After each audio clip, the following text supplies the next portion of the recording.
Yes, welcome back. We are going into this segment where we're discussing the difference between a physical incapability when it's time to actually rest and recover, and when we might be using a mental barrier in regards to our training. So, a lot of times there is a injury that might take place during activity or just day-to-day life. And it's hard for us to distinguish between when it's actually time to get back into gym once we've recovered and how long that period is. And when we're discussing this, we have to look at what the injury that occurred actually is. I think with an injury, you have to look at the physiological healing timelines. So I'm assuming that there was a tissue disruption and there would be different degrees of tissue injury. So we're talking about a ligament or a tendon. Ligaments are more vascular. There's more blood flow, which means the healing process can happen better. Tendons or fibrocartilage areas like the menisci in the knee. Most people know what a meniscus is, but if you don't, it's areas that it's an area that absorbs shock in the knee. Those areas aren't as vascular, so you're not going to get healing happening as quick. But physiological timelines for healing are typically 8 to 12 weeks for soft tissue.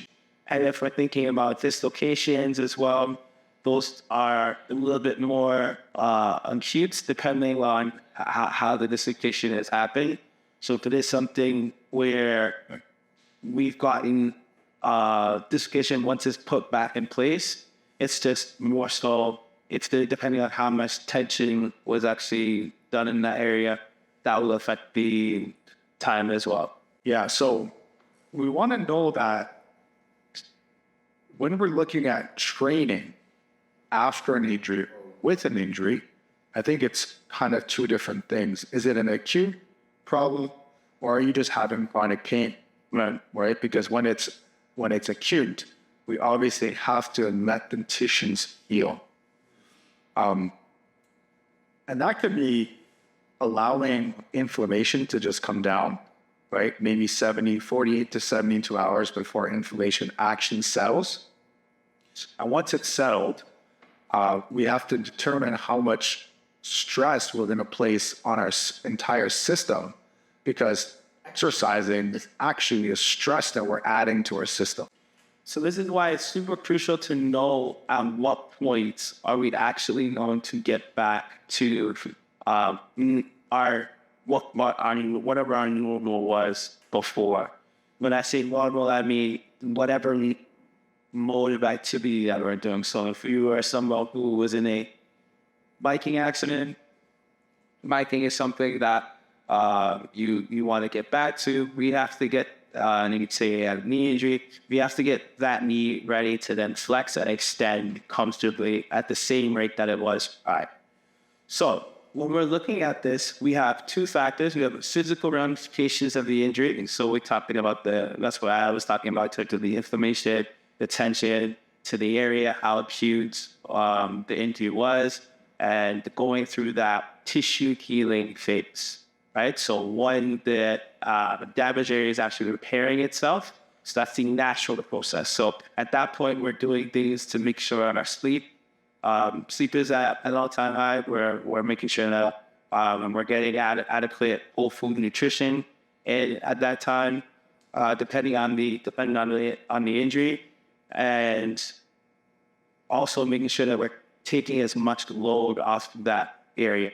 So we also have to remember that we have to activate muscles in a safe way, because with inflammation, you do get swelling, and the only thing that really evacuates swelling is the lymphatic system. The lymphatic system, it requires muscle pumping. So this is why using your body while you're injured is important, but doing it in a safe way. So can you train with an injury is the question. You can train with an injury. It just depends on where the injury is, right? And the position that you place in. So if we are having an injury, we have to look at the site.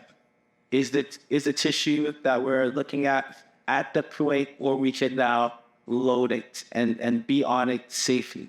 Once we've established that we're in that stage, so that's probably after the 8 to 12 weeks on average, differs depending on the injury, whether it's a reoccurring injury that's chronic or not, how severe it actually was, or if it was a tear, etc. Once we're at that place and now we're figuring out the exercises that we need to do to continue that process moving forward, we have to put that person in a safe position to facilitate blood flow to then give that response to then strike home that area. And one of the biggest barrier to return is that your nervous system often will continue to send pain. And that's the pain response is really a communication. And that pain can linger for months after the tissue is actually healed. And it's because your nervous system is, once again, a perceiving threat. So realistically, we look at the healing timelines, and if it's been 8 to 12 weeks, you're probably safe. But we do not want to exacerbate the pain because that's going to cause more spasming, tension, and it's going to limit you and potentially actually cause more pain in the future.